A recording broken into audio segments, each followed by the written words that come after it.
சிலர் தனக்கு பிரச்சனை வரும்போதெல்லாம், கடவுளே இல்லையா, எனக்கு மட்டும் ஏன் பிரச்சனை இப்படி வந்து கொண்டே இருக்கின்றது, என்னுடைய பிரச்சனை தீராதா என்று புலம்புவதுண்டு. எல்லோருடைய பிரச்சனைகளையும் நீக்குகிறவர் ஒருவர் இருக்கின்றார்.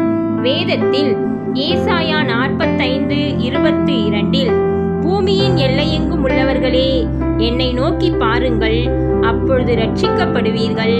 நானே தேவன், வேறொருவரும் இல்லை என்று வாசிக்கின்றோம்.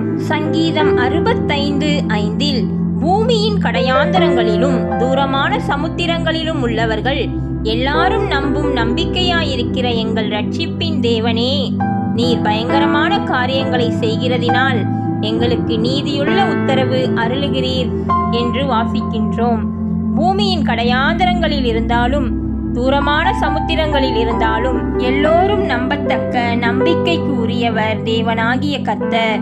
அவர் ரட்சிப்பை அளிக்கிறவர், அவர் ரட்சிப்பின் தேவன், அவர் பயங்கரமான காரியங்களை செய்கிறவர், நீதியுள்ள உத்தரவு அருளும் நீதிபரர். அவரை நோக்கி பார்த்தால் நம்மை பிரகாசிக்க பண்ணுவார். அவரே தேவன், அவரை அல்லாமல் நம்மால் ஒன்றும் கூடாது. தேவனை நோக்கி பார்ப்போம், வெட்கமடைய மாட்டோம். கர்த்தர் தாமே நம்மை ஆசீர்வதிப்பாராக. ஆமேன்.